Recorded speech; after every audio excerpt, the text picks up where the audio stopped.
Welcome to the New Opportunities Exporting Biofuels Benefits panel. Hello, I'm Rick Schwark, President, Chairman, and CEO of Absolute Energy, a locally owned ethanol plant located near St. Ansgar, Iowa. In addition to my role on the executive committee of IRFA and other industry associations, I serve as the board liaison to the ethanol advisory team for the U.S. Grains Council. So I'm excited to be joined here today by Ryan LeGrand, President and CEO of the U.S. Grains Council. Prior to becoming CEO, Ryan directed the Council's Mexico office, and he worked in the private sector in international commodity trading. Next, we have Hagen Rose, Director of Sales and Marketing for Eco Energy. Hagen has been with Eco for 13 years, working to supply ethanol to buyers around the world. He's also active on the U.S. Grains Council. And our final panelist is no stranger to the Iowa Renewable Fuels Summit.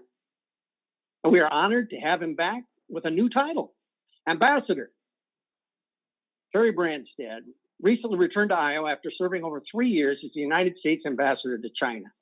And of course, we all Iowans often think of him as Governor Branstad, where he became the nation's longest serving governor in 2015. Gentlemen, the last few years have been especially difficult for ethanol producers. We heard earlier today about some of the policy reasons like SREs and the impact of COVID-19. The third challenge facing ethanol demand has been the loss of key export markets. My first question is to you, Ambassador Branstad. You had a front row seat in one of our largest potential ethanol export markets, China.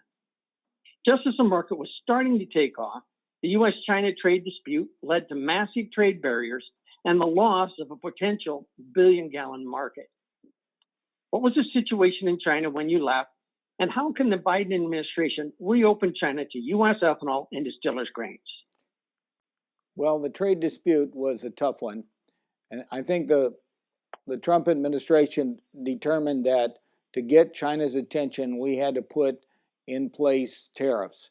And they retaliated with tariffs primarily focusing on agriculture. So agriculture was hurt very much, and ethanol and DDGs were among the victims. After over a 2-year negotiations, we finally got in January of last year Phase 1 trade agreement. And the Chinese agreed to make major purchases of agriculture, energy, and manufactured goods, as well as address long-standing problems involving the stealing of technology and also protecting intellectual property rights. As you know, in recent months, the Chinese have purchased record amounts of corn and soybeans. They've been purchasing significant amounts of pork and now beef and chicken. However, the one thing that they have not done is fulfilled the commitment that they made under the Phase 1 trade agreement to reduce their retaliatory tariffs on ethanol and DDGs. I met with COFCO, which is the major purchaser of agriculture products in China, before I left, and brought that to their attention. And I recently met with our lead agriculture staff person over there, Bobby Ritchie, and we're continuing to press on that, but that still has not happened. I'm hopeful it will happen. They have an obligation under the Phase 1 trade agreement to do it, and I think it's critically important that the new administration continue to press the Chinese to fulfill the commitments they made under the Phase 1 trade agreement. I think the Phase 1 trade agreement has really made a big difference. And I want to give a lot of credit to Ambassador Lighthizer for his tenacious focus on getting the Chinese to agree to it. The relationship that he built with the lead Chinese negotiator, Liu He, I think was very important. I think it's important that the new administration, trade negotiator, build a similar relationship and continue to insist that China fulfill the commitments they made under the Phase 1 agreement. Thank you. Ryan, what are your thoughts there? Yeah, we're certainly seeing demand today for these products. Ambassador mentioned all the corn that's going over there, but we're starting to see demand for ethanol as well. We've heard of a string of ethanol vessel sales that are going, and I think some numbers recently showed up in the November or December trade report from GATS, from USDA. So there's a supply gap there at the provincial level that U.S. ethanol can fill. The key drivers, as the ambassador mentioned, for additional volume will be the removal of those retaliatory tariffs and the reduction of the most favored nation tariff that they have it at 30% right now. At one time, just a few years ago, that was at 5%. And I think that's when we saw the exports really take off and we exported our highest levels to China. If we can get that MFN rate back to 5%, that'll help tremendously.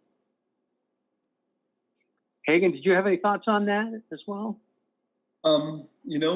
Just here today, we've actually heard the first rumblings of what I believe is a significant program.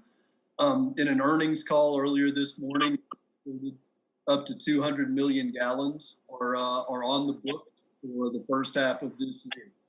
That's an exciting number.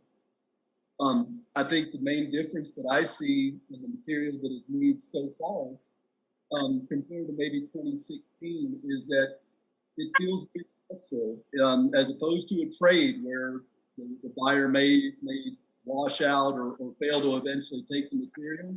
This feels supply-based, and I think that's encouraging for all of us. And the work that's been done from Washington and from our trade organizations certainly is pulling in the right direction.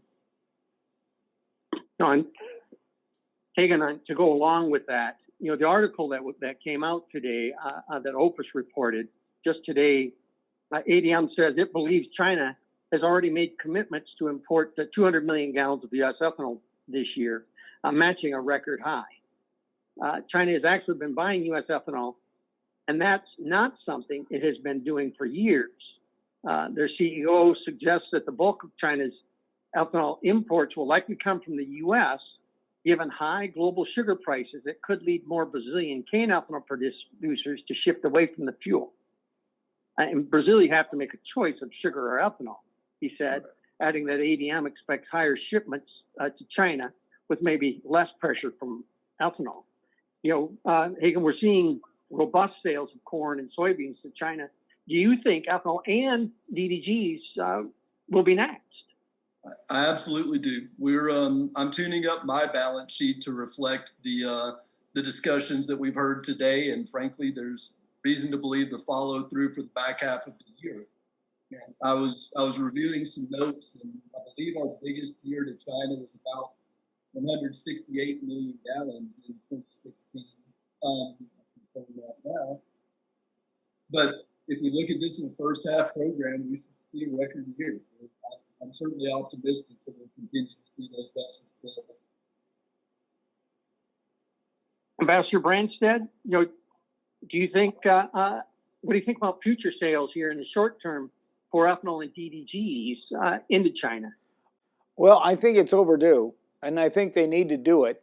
So I think there's a lot of reasons why it should happen. The discussions I had before I left with both Leo He, their main negotiator, and with COFCO, which is a major purchaser of agriculture products, were encouraging. But I think we need to hold their feet to the fire and keep the pressure on for them to fulfill the commitments they made under the Phase 1 trade agreement. And of course, they have some issues themselves with, their crop was very disappointing. And of course, it's very hard to know because they're not transparent.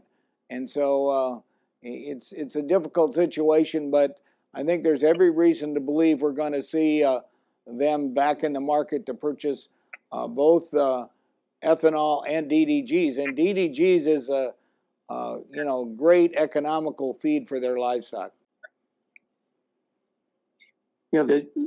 The support we've had recently from DDGs within the industry has created a nice wind at our back in tough times. Ryan, before moving to DC as CEO, you spent quite a bit of time in Mexico. At one point, you believed Mexico might become the first billion-gallon export ethanol market, not China. With the new political leadership in Mexico, do you still feel that way? And what are the roadblocks? Well, you're right, Rick. I did believe that, and I still think we have tremendous potential in Mexico, but things are certainly moving slower than we hoped, and we've had a major setback with the Mexican Supreme Court ruling.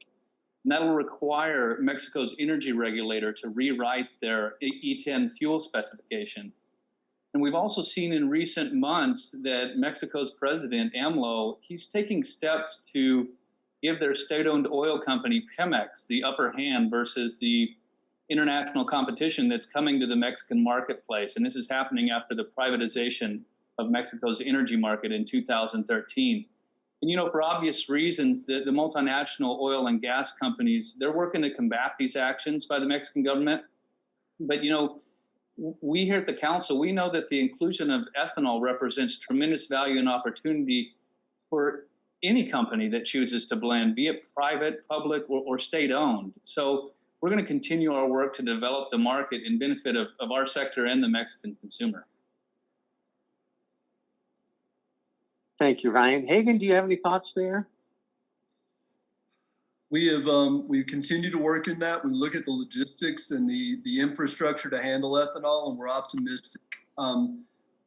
I do get inquiries on a regular basis. It is simply difficult today at a lower blend rate to make a spec work. I think that we have to have a concerted effort both on the economic front as well as the spec itself to make sure that it can reach the largest part of the population. Thank you. Thank you. You know, Ambassador Brent said, we've just reopened the door for ethanol. Talk about some of the progress that has been achieved in China over the last 4 years that will overall benefit U.S. farmers. Well, I think the biggest thing, of course, is the new trade agreement. And the Chinese, with their huge population, 1.4 billion people, and they don't have enough really good land to really, and for years they have not been able to produce what they need in soybeans.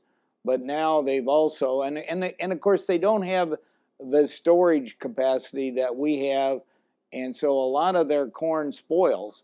So I just, and the other thing that's going on in China is the Chinese population is concerned about pollution, and so ethanol is a way to address the air pollution problem they have. They have made that, actually our embassy started measuring air quality about 13 years ago. And that really made the Chinese mad, but eventually, because the Chinese consumers were so concerned about their own health, that the Chinese have now taken that as a priority. And they have a problem with air pollution, water pollution, and soil pollution. And those are all areas where the United States has the ability to really help them. And they're still using MTBE in China, which has poisoned the groundwater. I mean, it's been banned, I think, in every American state for about 13 years. And I kept making the point to address their pollution problems, they need to ban MTBE, but they have state-owned oil companies that have resisted that. But some of the provinces have moved that direction. I'm hoping big ones like Beijing, the capital, will do so as well. Thanks for that. You know, for many years, we saw people wearing these in China because of their pollution issues before it became the cool rule in the United States as well. Well, they were doing that, as you said, to deal with the air pollution long before the COVID virus, which started in Wuhan, China, ever became a worldwide pandemic. So you're absolutely right. The Chinese, the masks in China have been around a lot longer than they have in the other parts of the world. Well, thank you for that. Ryan, did you have any thoughts to add to that? You know, you asked what might benefit U.S. farmers, and I think the Ambassador Brent had covered it really well on the ethanol side. But when we revisit distillers' grains. There's just such an opportunity that we're missing right now with this anti-dumping and countervailing duty case that's in place. And we're seeing from the corn sales and the bean sales that the demand is there. The demand is certainly there in China, and there's some major factors contributing to that. The recovery from ASF. It's been a slow but sure recovery that they're going through. The increased poultry production and even some beef production that happened during when they lost a lot of their swine herd. That is new demand that wasn't necessarily there before, and it's there to stay. And then a big one that a lot of people are not talking about is China. Am I coming through? Yeah. Sorry. Okay. Yep, The big one that a lot of people are not talking about is China's ban of the use of spent food waste and not allowing that spent food waste to go into hog rations anymore. And that's being replaced by corn and meal. And those are all big demand factors that can certainly benefit the U.S. farmer as we go forward. And hopefully they start buying some distillers' grains here pretty soon. Just a note to everyone who's watching, if you want to join the conversation, type a question into the chat box down below, and Nathan will forward them on to us. So thank you for that. Hagen, did you have any thoughts around that for the past 4 years in China, those opportunities that you've seen that have come and gone? I think that certainly the drive of the Chinese government and the Chinese industry to build their own platform for ethanol is to be commended. I think that we are a great opportunity for them to prime that pump and to further supply that need. They can help clean up the air. So I think that the work that we're doing is in the right direction today. Thank you. Hagen, because there's been a steady and reliable trade partner, we often forget Canada. Yet Canada is usually the second largest and certainly most consistent export market. Will that continue? And will Canada's embrace of low carbon standards help or hurt U.S. corn ethanol producers? You know, the United States and the United States ethanol industry has been a steadfast partner to Canada. I think you can look at the growth of the mandate as it began, and the ability for the U.S. to provide rateable, timely supply has allowed that to only flourish. I look at the low carbon regulations that we expect to be finalized over the next 9 months to a year to actually improve that flow to Canada as we anticipate more E10 markets to expand over the next in the beginning of this endeavor. So today, not every market blends ethanol. As you see that increase, they're able to find better carbon saving. We're able to help backfill or supply that material to meet a mandate. And as we move to a low carbon regulation in Canada, I think it gives the U.S. producer ample reason to go out and work even harder and find more innovative ways to capture carbon, to improve that carbon intensity. As I work with producers around the U.S., I tell them every day that the world as well as the U.S. is moving in a direction where you must differentiate yourself. You must be able to show a saving to find a premium. Canada is a prime example. We will see not only more flow, but we will see a better differential, a better net back to that plant based on the work that they do to provide a cleaner fuel. So I'm very excited. I look at Canada's numbers for 2020, and in a pandemic, frankly, their volume stayed right in line for the most part with 2019. I think it shows how committed they are to ethanol as a fuel. And as they move over between now and 2030 to E15, that material will be largely sourced from the U.S. We certainly anticipate there'll be more production there. That is the point of growing these mandates. One of the points of growing these mandates, but we see a real opportunity for the Midwestern producer to only gain better values and more flow to the north. So we're excited about that opportunity across the board. Thank you. Brian, thoughts on what Hagen said there about Canadian opportunities? Yeah, I think Hagen covered it very well. Very thorough answer there. We are excited to see those provincial goals that they have, E10 and even up to E15, and really just hope Canada can reach those goals. And Hagen mentioned that, of course, they're looking to have more production in Canada, and I think that's a message that we give wherever we're working. We're okay with that, with the local production. I mean, that creates larger acceptance throughout the world. And if you look at the percentage of the gas tank that we really own around the world, it's very small. It's very, very small. I want to say maybe ethanol has 2% of the gas tank globally. There's room for everybody to compete, produce, and include more ethanol in the global fuel supply. Thanks, Ryan. Hey, Ryan, once a reliable market that has recently slammed the door on U.S. ethanol was Brazil. With Brazil imposing a 20% tariff on our ethanol, should the Biden administration put a tariff on Brazilian ethanol that continues to flow into California, essentially duty-free? Or how else can the U.S. bring parity back to our trade relationship with Brazil? And if, Ambassador or Hagen, if you've got some thoughts on that on the backside of that, please feel free to join. This is an important question, Ryan. Yeah, Grains Council, since our founding in 1960, we've been all about free trade. So, you most likely won't hear the Grains Council publicly calling for reciprocal tariffs. But on President Biden's first day in office, Brazil's president Bolsonaro sent a letter to Biden talking about bilateral dialogue on biofuels, and it just seemed really interesting that he would send that letter just right on the heels of them, having implemented the TRQ for a period of 2 years and limiting our ethanol exports that way, and then slapping the 20% blanket tariff on every gallon going to Brazil. When you ask how we can bring parity back to our trade relationship with Brazil, it's tough, and it's gonna take government to government conversations that are above my head and above my pay grade. But Brazil wants to be an OECD nation, right?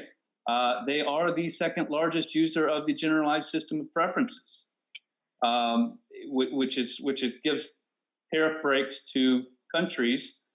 In several countries, India is the top user, Brazil is the number 2 user. I mean, if I am the U.S. government, I might look to use some of those tools to try and get some of our ethanol trade back, because half of the ag trade we have with Brazil is represented by ethanol. And it's just really unfortunate that trade in ethanol between the world's 2 largest producers has become a one-way street, and that really cannot stand. So I'm hoping that the Biden administration takes a tough stance and gets this problem rectified. I would agree that we need to insist on fairness and reciprocity in the trade. And that's one thing that we were very critical of China about, is we had not had that fairness and reciprocity, and that was what we really focused on. And I think we need to do that with other countries as well. Brazil, obviously, they're a big producer like we are, but it's not fair for them to be able to ship ethanol to California duty-free and for us to have to pay a 20% tariff. That's just not right. It's not fair, and that's why I think we need to be more aggressive in insisting on fairness and reciprocity. Thank you for that. Hagen? I think these guys have answered thoroughly from a trade perspective. Give me a level playing field. We'll figure out how to make it work. Right. Ambassador, we've got another question from the audience. Do you see China getting back to its 2015 DDG import levels of 6 million metric tons when the anti-dumping tariffs expire? I think they could do even better than that. I mean, look at what they've done in purchase of corn, record amounts of corn this year. So yes, I think that's not only possible, I think it could be exceeded.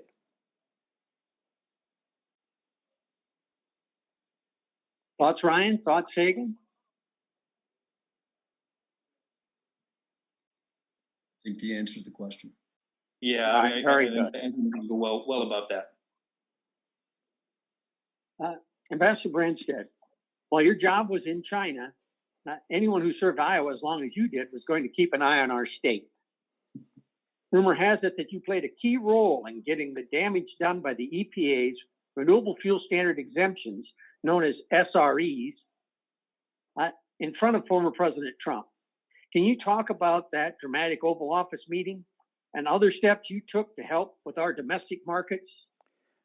Well, I will say that when I would come back to the United States, I normally would get the opportunity to meet with the president in the Oval Office. And in 2019, I came to the Iowa State Fair, and then I went to Washington, D.C. And the first day of the Iowa State Fair is when they announced all these small refiner exemptions. And people were livid. And so I wanted to report to the president what had happened and that what the EPA had done was really damaging his reputation and the reputation of the entire administration. And I definitely got his attention. And in fact, he called the EPA administrator who was in Alaska, got him on the phone, and we also got Sonny Perdue on the phone, and that started the process of changing that policy. The EPA staff has been a problem on these refiner exemptions, and you know, they call them small refiner exemptions, but a lot of these small refineries are owned by big oil companies. So it's really, and it's really a way that they've circumvented the law, the renewable fuel standard, and so that's something I feel very strongly about, something I fought for as governor, and when I had that opportunity, and of course my son also has been very involved. My oldest son, Eric, has worked, well, in fact, he was in working for the Renewable Fuel Coalition and helped get candidate Trump to an ethanol plant in Gowrie, I think, when he was running for president and getting his support for ethanol and for renewable fuels.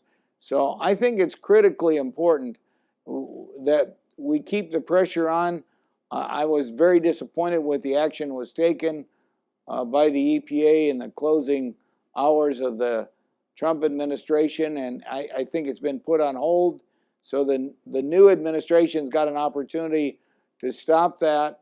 And also there's a court decision, I think, in the 10th Circuit that goes against that as well. So hopefully we can get this thing resolved on a permanent basis, because it has been a problem that has reduced the demand for ethanol, unfortunately, in the last few years.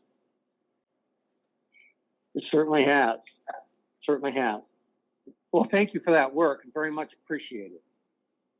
Hagen, we keep reading about countries like India wanting to develop an ethanol market, but they want the production to be all domestic. Others have created a domestic market using imports from the U.S., and then the domestic production ramps up to given the certainty of demand.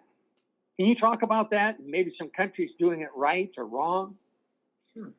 You know, it stands out to me that, yes, over the last 7 years, that the Indian market for U.S. exports has grown from about 20 million gallons up to, in a pandemic year in 2020, reaching 200 million gallons, right at that level. I think we've had a remarkable success in the nascent stage of growing that market. And I say that because I do think there's still a lot of upside. What occurs to me is during that period, we've also seen the blend of domestic ethanol in India continue to increase. I'll defer to Ryan. He might have more numbers around that, but I know I've seen the steady increase of reported blending of domestic ethanol. So I do think that in a sense, we are priming that pump now. Clearly, I want to remove any barrier to U.S. ethanol going into the fuel system. But what we've seen is by diverting material from industrial or chemical applications using U.S. material, And frankly, our ethanol industry has done a remarkable job of meeting a spec that really didn't look for 7 or 8 years ago. So we've been able to capture some of the feedstock for industrial purposes, allowing more Indian-produced fuel to go to the fuel blend. You held up your mask a moment ago, Rick. I hear the exact same thing in India as is mentioned in China. Clean the air up. As you start improving the blend, you put more ethanol into that, you clean the air, and they only ask for more at that point. We can be that additional supply. But today, 200 million gallons this year is a great start. I do see the opportunity to break into that fuel side and only grow that side of the business. What Hagen said about cleaning up the air in India is critically important. China used to have the worst air in many of the major cities, but now it's much worse in India. So that's an area that ethanol could play a real key role in helping reduce air pollution, which it really got the attention of the Chinese people. I would believe the people in India would also have a concern about that. Thank you for that. Thoughts, Ryan? Yeah, I would just add that India is, I think, Hagen, you're right. They are increasing their production and their the local content that goes towards that E10 mandate. They have an E10 mandate, and the highest they've ever been able to get is E4. There's a 6% gap there. So our message to the Indian government has been exhaust all of your local supplies, and then go to the international market. Create a two-tier system here. Fulfill that E10 mandate that you already have in place and clean up your air. And by the way, we think we trust that U.S. ethanol is going to continually be the most affordable octane in the world. But if you look to another country that gives a good example, the Philippines is a great model for what having a successful policy looks like. Their 10% policy allows for full production from the Philippine domestic producer side, and then imports serve as a backfill to what the domestic industry cannot produce. So it can be done, it is being done, and India could follow the Philippines' lead. Another question from the chat. What should the world do to account for Brazil's biofuels production and its impact on deforestation? How that scored versus, for example, U.S. corn for our carbon intensity score. Ryan? That's a loaded question. Everybody, thoughts, guys? There's a lot in it. Yeah, it's very much a loaded question. I'm not sure if I have recommendations for what the world should do. I can tell you what Europe is starting to do on soybeans, at least, and they're looking to source soybeans that are certified as not coming from deforested land. And I think it's only a matter of time before that catches up to corn and biofuel production. Similarly, in Canada, I think the land use is one of the key pieces for the proposed low carbon regulation that once again will incent the proper use of land and that you are not deforesting in order to produce. Okay, Ambassador, another question from the audience. Can you tell us something that you gained some insight about the Chinese that is important to know, but most Americans aren't familiar with? Well, the Chinese people are very industrious. They have a great work ethic. They're very committed to education. They care about their children. They're very committed to their children's education, and they're very entrepreneurial. Unfortunately, they live under a totalitarian system, and they have 5,000 years of written history, more than anywhere else in the world. And during most of that time, they were governed by dynasties and emperors. And unfortunately, a lot of people look on Xi Jinping as if he is an emperor. So their system is such that they've got a lot of people and a lot of talent, But unfortunately, the one-party communist system, I think, creates some real problems for them. And they've lived through some terrible hardships in their history, such as the Great Leap Forward, when 25 to 35 million people died of starvation. Then they had the Cultural Revolution, where they closed the universities and sent the intellectuals out to work with the peasants out in rural areas. So China has had a lot of hardships. They have, ever since Deng Xiaoping introduced reform and opening up, they've had significant economic progress. But the unfortunate thing that is a disappointment for me, because I was the first governor to host Xi Jinping when he visited America and led an ag delegation. His business card said Feed Association of Zhejiang, which is the capital of Iowa's sister state in Hebei. But since he's taken charge, he's given the more control to the Communist Party, and they've had less reform and opening up, and that's a disappointment.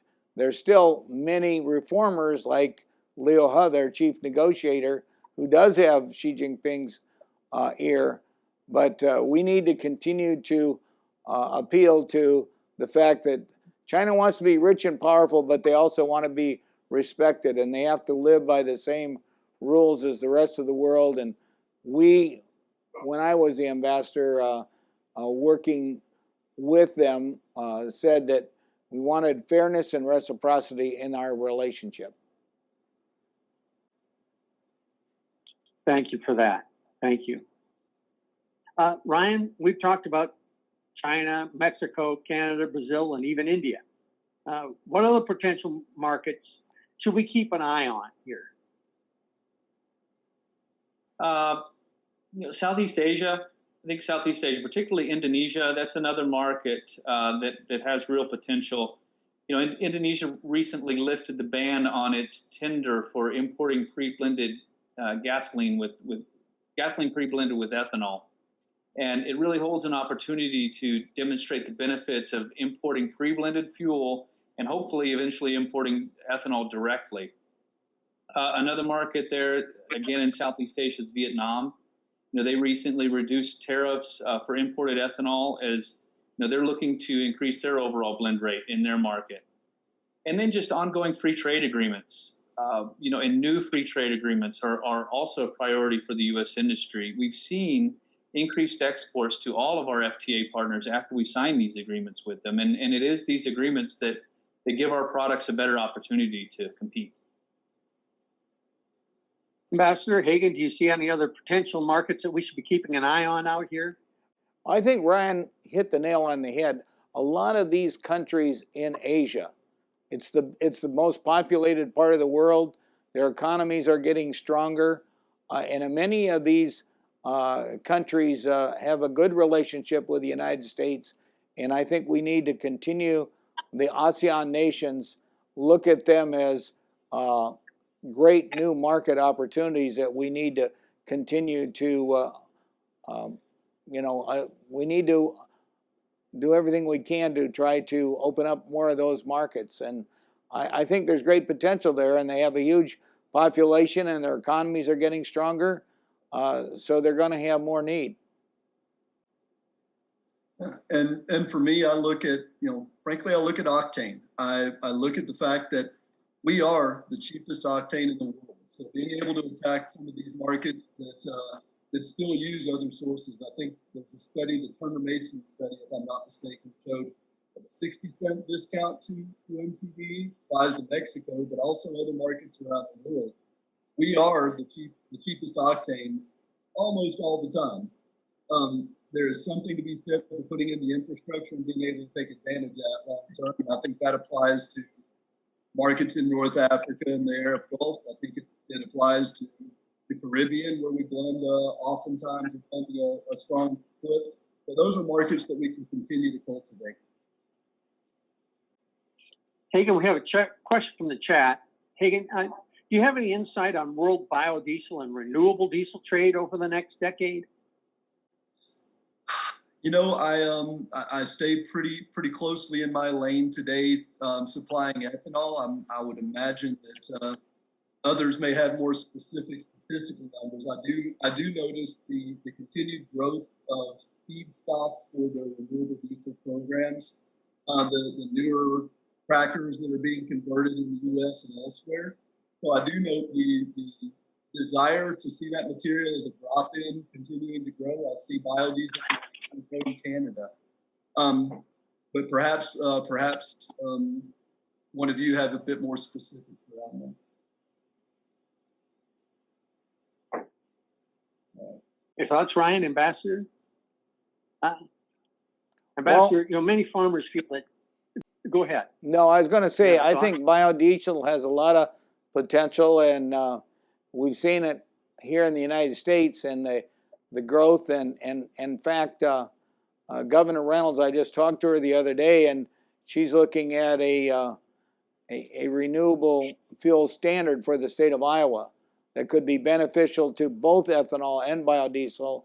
And I think Minnesota has done something like that, and hopefully we'll see other states as well.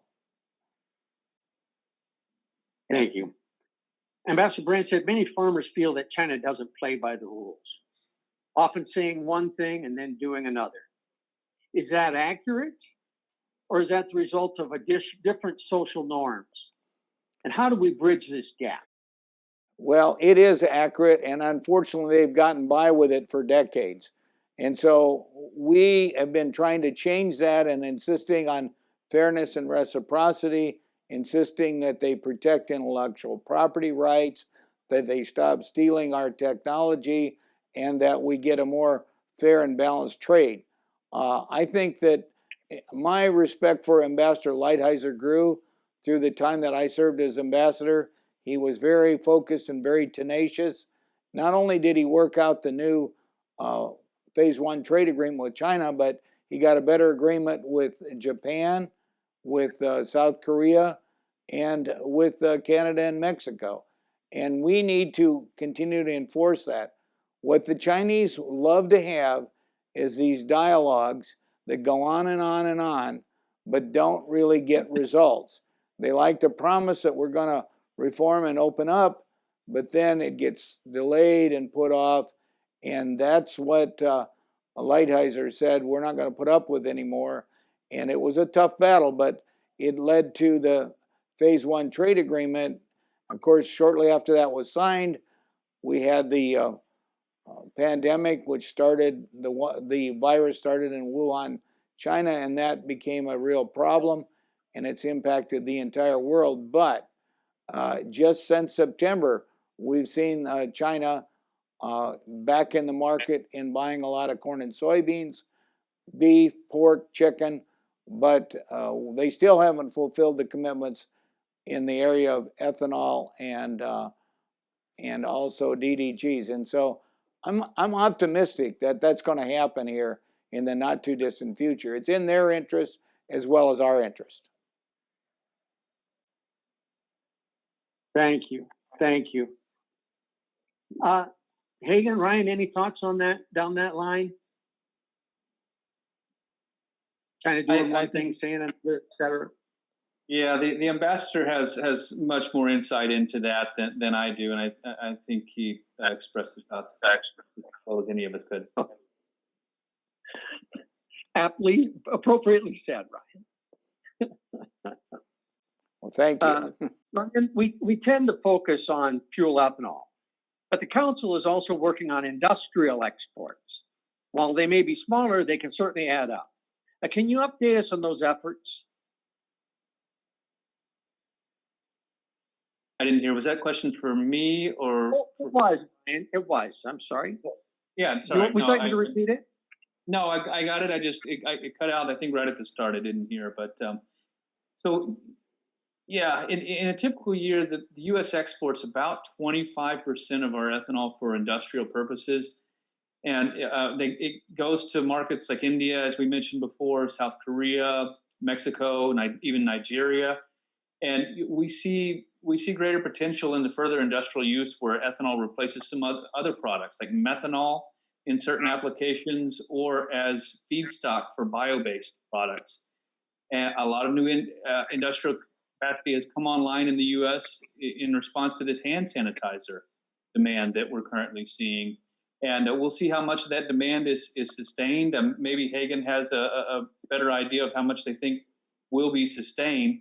But we're going to look to facilitate that trade where we can, and also in other areas where we're seeing like cook stoves coming along. So wherever we can find these new uses, that's what we're going to be out there promoting, recognizing that fuel ethanol provides the base of our promotion, but we need to continue to be on the forefront of these new uses.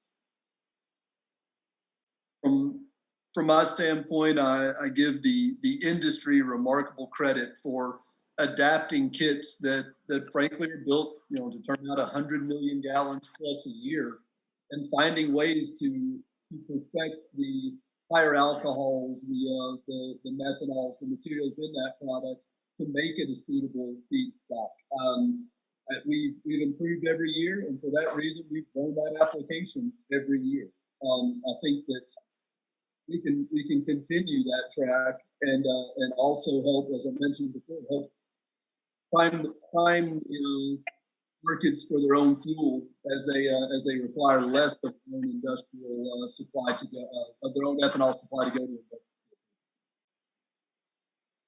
Ambassador, can you think of any other smaller opportunities like hand sanitizer or industrial or things that you're seeing out there as well? Well, you never know what the newest product is going to be. And one of our missions at the embassy was to help anybody that's trying to get into the market. And so, the United States Embassy and our consulates work with the various industries to try to promote our product. So if the ethanol industry has a new product, I can tell you we have staff that are ready and willing to work with the Grains Council and with others, the industries that want to get into the market. And China is a huge market. China and India are the two biggest markets in the world, and we need to certainly aggressively be going after it. And I will say, in terms of food products, the Chinese people respect the safety and reliability of American products. And so that's an asset that we have going for us, is that we have a good reputation for safe and reliable supply of these products. And we've tried to say the same thing, not just about food, but about fuel. And this goes for not just ethanol, but say DDGs and other things as well. Thank you for that. Thank you for that.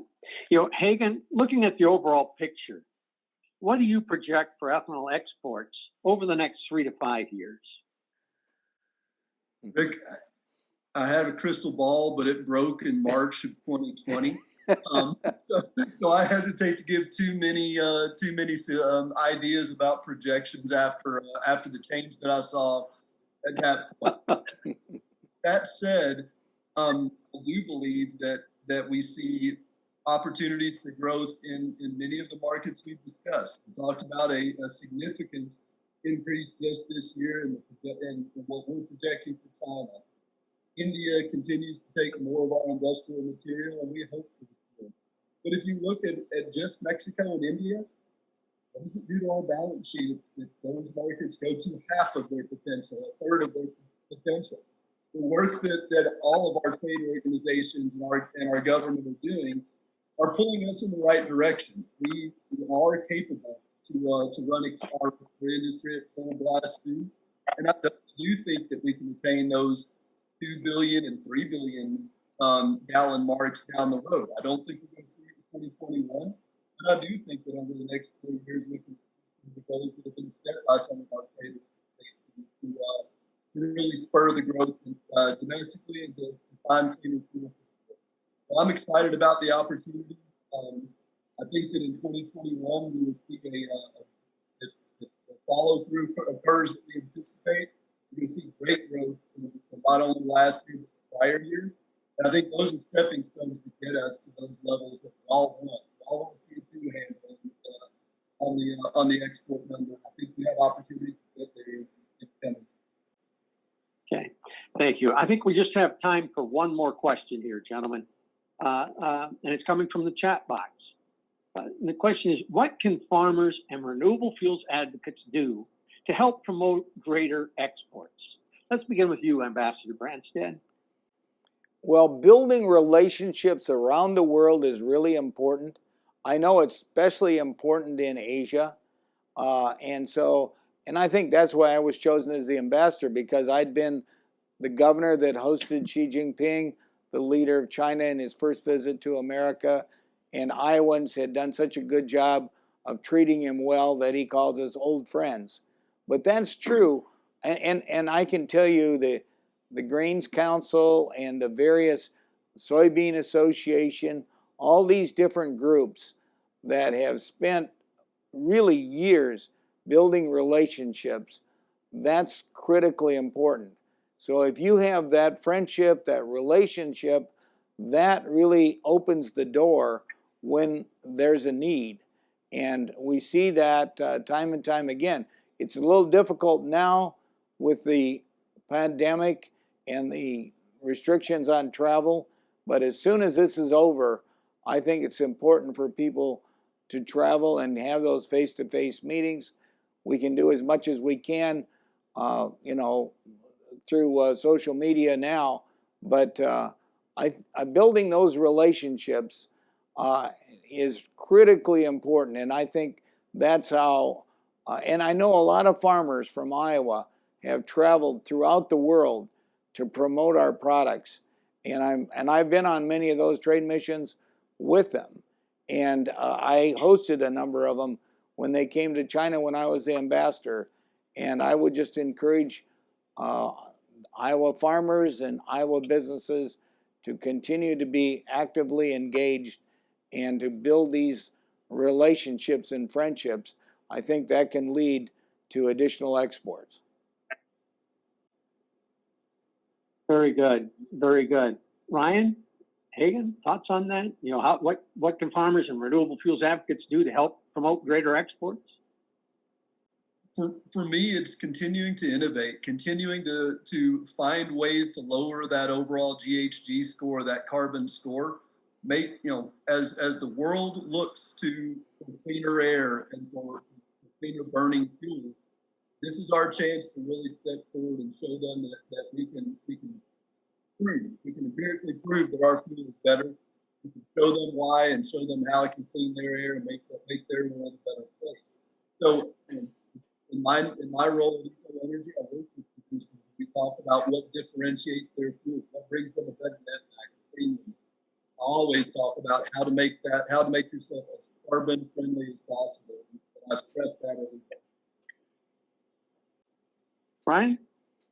So we work very closely with state corn checkoffs, of which farmers are members, and the ethanol associations, Growth Energy, Renewable Fuels Association, Iowa Renewable Fuels Association, and ACE.